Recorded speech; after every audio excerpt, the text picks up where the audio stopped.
నర్మదా నది పుష్కరాలు 2024. పుష్కరం అనేది నదులను పూజించడానికి అంకితం చేయబడిన భారతీయ పండుగ. ఇది భారతదేశంలోని 12 ప్రధాన పవిత్ర నదుల ఒడ్డున ఉన్న పుణ్యక్షేత్రాలలో పూర్వీకుల ఆరాధన, ఆధ్యాత్మిక ప్రసంగాలు, భక్తి సంగీతం మరియు సాంస్కృతిక కార్యక్రమాల రూపంలో జరుపుకుంటారు. ఈ వేడుక ప్రతి నదిలో ప్రతి 12 సంవత్సరాలకు ఒకసారి జరుగుతుంది. ప్రతి నది ఒక రాశితో ముడిపడి ఉంటుంది మరియు ప్రతి సంవత్సరం పండుగకు సంబంధించిన నది ఆ సమయంలో బృహస్పతి ఏ రాశిలో ఉందో దానిపై ఆధారపడి ఉంటుంది. ప్రాంతీయ వైవిధ్యాల కారణంగా కొన్ని రాశిచక్ర గుర్తులు బహుళ నదులతో సంబంధం కలిగి ఉంటాయి. నర్మదా పుష్కరం సాధారణంగా 12 సంవత్సరాలకు ఒకసారి జరిగే నర్మదా నది పండుగ. ఈ పుష్కరాన్ని బృహస్పతి వృషభ రాశిలోకి ప్రవేశించినప్పటి నుండి 12 రోజుల పాటు జరుపుకుంటారు. ఈ సంవత్సరం నర్మదా పుష్కరలు 2024 మే 1 నుండి ప్రారంభమయ్యి మే 12న ముగుస్తాయి. అమర్కంటక్ ఆలయం, ఓంకారేశ్వర్ ఆలయం, చౌసత్ యోగిని ఆలయం, చౌబీస్ అవతార్ ఆలయం, మహేశ్వర్ ఆలయం, నెమవార్ సిద్ధేశ్వర్ మందిరం మరియు భోజ్పూర్ శివాలయం చాలా పురాతనమైనవి మరియు ప్రసిద్ధమైనవి. 12 జ్యోతిర్లింగాలలో ఓంకారేశ్వర్ ఒకటి మరియు నర్మదా నదిలో పవిత్ర స్నానం చేయడానికి అమర్కంటక్ ఉత్తమమైన ప్రదేశాలు. ఓంకారేశ్వర్లో నర్మదా నది ఒడ్డున అనేక అందమైన ఘాట్లు నిర్మించబడ్డాయి. ఈ నది ప్రవాహం నిరంతరం మరియు స్థిరంగా ఉంటుంది మరియు నీరు చాలా స్వచ్ఛంగా ఉంటుంది. ఘాట్లపై నది లోతు ఎక్కువగా ఉండదు మరియు భక్తులు సులభంగా స్నానాలు చేయవచ్చు. భక్తులు లోతు నీటిలోకి వెళ్లకుండా కాపాడేందుకు ఇనుప వలలు, పట్టుకునే చైన్లను ఏర్పాటు చేశారు. వారి భద్రత కోసం సేఫ్టీ బోటు కూడా ఏర్పాటు చేశారు. ప్రధాన ఆలయానికి ఎదురుగా ఉన్న కోటి తీర్థ ఘాట్ అన్ని ఘాట్లలో అత్యంత ముఖ్యమైనదిగా పరిగణించబడుతుంది. ఇక్కడ స్నానం చేయడం వల్ల కోట్లాది తీర్థయాత్రల పుణ్యం లభిస్తుంది. ఓంకారేశ్వర్లోని ఇతర ముఖ్యమైన ఘాట్లు ఈ క్రింది విధంగా ఉన్నాయి: చకర్ తీర్థ ఘాట్, గౌముఖ్ ఘాట్, భైరోన్ ఘాట్, కేవల్రామ్ ఘాట్, నగర్ ఘాట్, బ్రహ్మపురి ఘాట్, సంగం ఘాట్, అభయ్ ఘాట్. పుష్కరం అంటే 12 సంవత్సరాలు, ఒక భారత కాలమానం. ప్రతి 12 సంవత్సరాలకు ఒకసారి భారతదేశంలోని 12 ముఖ్యమైన నదులన్నింటికీ పుష్కరాలు వస్తాయి. పుష్కర సమయములో ఆయా నదులలో స్నానం చేస్తే ప్రత్యేక పుణ్యఫలం ప్రాప్తిస్తుందని హిందువులు భావిస్తారు. ప్రాణికోటి సమస్తం మనుగడకు ఆధారం జలం. జలం పుట్టిన తర్వాతే జీవకోటి ఉద్భవించింది. జలాధారాల వెంటనే తొలుత నాగరికత విస్తరించింది. అలాంటి జలాన్ని దేవత రూపాలనిచ్చి తల్లిగా ఆరాధించడం హిందూ సంప్రదాయం. అలాగే నదీ స్నానాలు, కోనేటి స్నానాలు, సముద్ర స్నానాలు, మాఘ స్నానాలు, బలవంత మాఘస్నానాలు, మంగళ స్నానాలు అని హిందూ సాంప్రదాయం నీటితో ముడిపడి ఉంది. అలాగే తీర్థయాత్రలు అని పుణ్యక్షేత్రాల దర్శనం కూడా నీటితో ముడిపడి ఉంది. శ్రాద్ధకర్మలు, పిండ ప్రదానాలు, తర్పణాలు కూడా జలంతో ముడిపడినవే. నదీతీరంలో పితృకర్మలు ఆచరించడం మోక్షదాయకమని పెద్దలు చెప్తారు. పితరులను ఉద్ధరించడానికి భాగీరథుడు గంగానదిని భూమికి తీసుకువచ్చాడని పురాణాలు చెప్తున్నాయి. తిలోదకాలు ఇచ్చామంటే స్వస్తి వాచకం చెప్పడమని లోకోక్తి. నదీ స్నానాలలో పుష్కర స్నానం పుణ్యప్రదమని హిందువుల విశ్వాసం. తైత్తరీయ ఉపనిషత్తు బ్రహ్మ నుండి ఆకాశం, ఆకాశం నుండి వాయువు, వాయువు నుండి జలం, జలం నుండి భూమి, భూమి నుండి ఔషధులు, ఔషధుల నుండి అన్నం, అన్నం నుండి జీవుడు పుట్టాయని వివరిస్తుంది. ఇలా జీవరాశులకు ప్రధానమైన జలం స్నానం ప్రాముఖ్యతను గుర్తు చేసేవే పుష్కరాలు. పుష్కరం అంటే 12 సంవత్సరాలు, ఒక భారత కాలమానము. ప్రతి 12 సంవత్సరాలకు ఒకసారి భారతదేశములోని 12 ముఖ్యమైన నదులన్నింటికీ పుష్కరాలు వస్తాయి. పుష్కర సమయములో ఆయా నదులలో స్నానము చేస్తే ప్రత్యేక పుణ్యఫలం ప్రాప్తిస్తుందని హిందువులు భావిస్తారు. నది రాశి. 1 గంగానది మేషరాశి, 2 రేవానది నర్మదా నది వృషభ రాశి, 3 సరస్వతీ నది మిథున రాశి, 4 యమునా నది కర్కాట రాశి, 5 గోదావరి నది సింహ రాశి, 6 కృష్ణా నది కన్యా రాశి, 7 కావేరీ నది తులా రాశి, 8 భీమా నది వృశ్చిక రాశి, 9 పుష్కరవాహిని రాధ్యసాగ నది ధనుస్సు రాశి, 10 తుంగభద్ర నది మకర రాశి, 11 సింధు నది కుంభరాశి, 12 ప్రాణహిత ప్రణీత నది మీన రాశి. బృహస్పతి ఆయా రాశులలో ప్రవేశించినప్పుడు ఆయా నదికి పుష్కరాలు వస్తాయి. బృహస్పతి ఆ రాశిలో ఉన్నంతకాలము ఆ నది పుష్కరములో ఉన్నట్టే.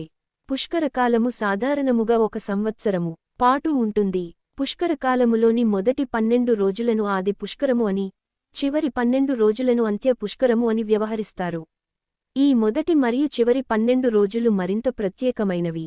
పుష్కర ప్రాశస్త్యం.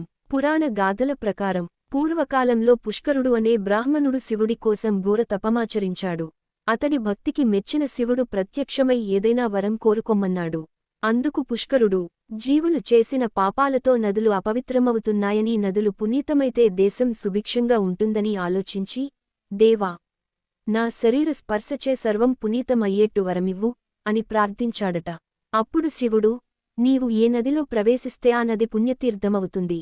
ఆ నదిలో స్నానమాచరించిన వారంతా పాపవిముక్తులవుతారు అని వరమిచ్చాడట. పుష్కర మహత్యం తెలుసుకున్న గురుడు బృహస్పతి తనకు పుష్కరత్వం ప్రసాదించమని బ్రహ్మను గురించి తపమాచరించగా అందుకు పుష్కరుడు అంగీకరించలేదు. పుష్కర, బృహస్పతులిద్దరికీ నచ్చజెప్పిన బ్రహ్మ వారిద్దరికీ సమాన ప్రాతినిధ్యం కల్పించాడట. బృహస్పతి ఏడాదికి ఒక్కో రాశి చొప్పున 12 రాసుల్లో సంచరిస్తాడు. ఆ మేరకు బృహస్పతి ఆయా రాసుల్లో చేరిన తొలి 12 రోజులను ఆది పుష్కరాలుగానూ చివరి 12 రోజులను అంత్య పుష్కరాలుగానూ వ్యవహరించి పుష్కర వేడుకలు నిర్వహిస్తారు. ఉదాహరణకు గురుడు మేషరాశిలో ప్రవేశించినప్పుడు గంగ పుష్కరాలు నిర్వహిస్తారు. అలాగే వృషభరాశిలో ప్రవేశించినప్పుడు నర్మదా, మిథునరాశిలో ప్రవేశించినప్పుడు సరస్వతీనది పుష్కరాలు. ఆ సమయంలో బ్రహ్మాదిదేవతలంతా పుష్కరునితో సహా నదీజలాల్లో ప్రవేశిస్తారు కాబట్టి ఆయా నదుల్లో స్నానాలాచరించడం వల్ల జన్మజన్మల పాపాలు నశిస్తాయని, అక్కడ పిండ ప్రదానాలు చేస్తే పితృదేవతలు పుణ్యలోకాలు పొందుతారని భక్తుల విశ్వాసం. అసలు ఎవరు ఈ పుష్కరుడు? పూర్వం తుందిలుడనే గంధర్వుడు ఉండేవాడు. ఆయన తన తపస్సుతో పరమేశ్వరుణ్ణి సాక్షాత్కరింపచేసుకోగా ఆ పరమాత్మ వరం కోరుకోమన్నాడు. అప్పుడు తుందిల మహర్షి నీలో నన్ను లీనం చేసుకో అని వరం కోరుకోగా ఆ పరమేశ్వరుడు తన అష్టమూర్తులలో ఒకటైన జలంలో తుందిలుడిని లీనం చేసుకున్నాడు. ఈ విధంగా జలాధిపత్యాన్ని పొందిన తుందిల మహర్షి 3.5 కోట్ల తీర్థాలకు ఆధిపత్యం పొంది పుష్కరుడు అయ్యాడు. సృష్టి మనుగడకు నీరే ఆధారం. కాని జల సంపత్తి అంతా తుందిల మహర్షి ఆధీనంలో ఉండిపోవడంతో ఆ సృష్టికర్త అయిన బ్రహ్మశివుడిని ప్రార్థించి పుష్కరుడిని తన కమండలంలోకి ఆవాహన చేసుకున్నాడు. ఇదిలా ఉండగా బృహస్పతి, గురు గ్రహం, లోకాన్ని కాపాడడం కోసం తనకు పుష్కర స్పర్శ కావాలనుకున్నాడు. అందుకోసం జలాన్ని ఇవ్వాల్సిందిగా బ్రహ్మదేవుడిని అర్థించాడు. కాని పుష్కరుడు బ్రహ్మ కమండలాన్ని వదిలి వెళ్ళనని అన్నాడు. అప్పుడు బ్రహ్మ, బృహస్పతి, పుష్కరుడు ముగ్గురు కలిసి ఒక ఒప్పందానికి వచ్చారు. మేషాది రాసుల్లో బృహస్పతి ప్రవేశించినప్పుడు మొదటి మరియు చివరి 12 రోజులు పూర్తిగాను, మిగిలిన సంవత్సరం అంతా మధ్యాహ్న కాలంలో 2 ముహూర్తాల కాలం పాటు పుష్కరుడు ఆ నదీ జలాల్లో ఉండేలాగా ఒప్పదం. పుష్కర సమయంలో బ్రహ్మాది దేవతలతో పాటు ముక్కోటి దేవతలు, పితృదేవతలు కూడా ఆ నదీజలంలో ఆవాహన అయి ఉంటారు. అందుకే పుష్కర జలానికి అంత ప్రాముఖ్యత కలిగింది. శాస్త్రీయంగా కూడా పుష్కర జలానికి అమోఘమైన శక్తి ఉందని శాస్త్రవేత్తలు నిరూపించారు. పుష్కర స్నానం ఎలా చెయ్యాలి? పుష్కర స్నానానికి నదిలో దిగే ముందు చెప్పవలసిన శ్లోకం: పిప్పలాద సముత్పన్నే కృత్యే లోక భయంకరి మృత్తికాం తే మయాదత్తం ఆహారార్థం ప్రకల్పయ. స్త్రీలైతే మృత్తికాం అని ఉన్న చోట హరిద్రాం అని చదువుకోవాలి. ముందుగా ఈ శ్లోకం చదువుతూ గట్టు మీద ఉన్న మట్టిని, స్త్రీలైతే మట్టికి బదులు పసుపు, కుంకుమ కొద్ది కొద్దిగా 3 సార్లు నదిలో వేసి ఆ తరువాతనే నదిలోకి దిగాలని శాస్త్రవచనం. లేదంటే పుష్కర స్నాన ఫలం దక్కదట. దీని వెనుక ఒక పురాణగాథ ఉన్నది. పిప్పలాదుడు కౌశిక మహర్షి కుమారుడు. కౌశికుడు తన కుమారుడిని పోషించలేక ఒకరోజు అడవిలో వదిలేసి వెళ్ళిపోతాడు. తల్లిదండ్రుల ప్రేమకి దూరమైన ఆ పిల్లవాడు అక్కడి రావిచెట్టు నీడలో తలదాచుకుంటూ, ఆ చెట్టు పండ్లు తింటూ, అక్కడికి దగ్గరలో గల చెరువులోని నీళ్లు తాగుతూ కాలం గడపసాగాడు.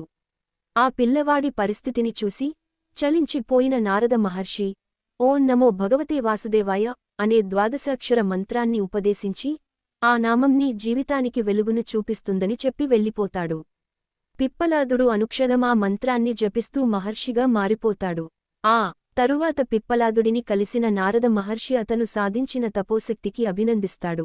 పిప్పలాదుడు బాల్యంలో తాను కష్టాలు పడటానికి కారణమేమిటని నారద మహర్షిని అడగగా శనిదేవుడే అందుకు కారణమని చెప్పడంతో ఆ మహర్షి ఆగ్రహావేశాలతో శనిదేవుడిని గ్రహమండలం నుంచి కిందకి లాగి బాల్యదశలో ఎవరినీ పీడించవద్దని హెచ్చరిస్తాడు. ఇంతలో దేవతలంతా అక్కడికి చేరుకుని పిప్పలాదుడికి నచ్చజెప్పగా శాంతించి శనిదేవుడిని తిరిగి గ్రహమండలంలో ప్రవేశపెడతాడు. అందుకు సంతోషించిన బ్రహ్మదేవుడు శనివారం రోజున ఎవరైతే పిప్పలాద మహర్షి నామాన్ని స్మరిస్తారో వారికి శని సంబంధమైన దోషాలు బాధలు ఉండవని వరాన్ని ప్రసాదించాడు. తరువాత పిప్పలాద మహర్షి యజ్ఞం చేయగా ఆ యజ్ఞకుండంలోంచి కృత్య అనే రాక్షస భూతం ఉద్భవించింది. ఆ వెంటనే ఆకలి అంటూ అక్కడ ఉన్న దేవతలని మునులని తినబోగా వెంటనే పరమశివుడు కల్పించుకుని నిన్ను తలచుకోకుండా స్నానం చేసేవారి పుణ్యఫలంతో నీ ఆకలి తీర్చుకో అని ఆజ్ఞాపించాడట. అందుకే పుణ్యనదీ స్నానాలు ఆచరించేటప్పుడు తప్పనిసరిగా ఈ శ్లోకం చెప్పుకున్న తరువాతనే స్నానం చెయ్యాలి. ముందుగా ఇంటి వద్ద స్నానం చేసి మాత్రమే పుష్కర స్నానానికి వెళ్ళాలి. సభక్తికంగా 3 మునకలు వేసినా సరిపోతుంది. కాని సబ్బులు షాంపూలతో మాత్రం నదీ స్నానం చెయ్యకూడదు. పుష్కరాల సమయంలో సూర్యోదయానికి పూర్వం చేసే స్నానం వలన 1000 గోదానాలు చేసినంత పుణ్యం, పిండ ప్రదానం వలన అశ్వమేధ యాగ ఫలము, మధ్యాహ్న సమయంలో చేసే స్నానం వలన వాజపేయ యాగం చేసిన ఫలితము లభిస్తుందని శాస్త్రవచనం. దానాలు పుష్కర స్నానానికి ఎంత ప్రాధాన్యత ఉన్నదో దానాలకి కూడా అంతే ప్రాముఖ్యత ఉన్నది.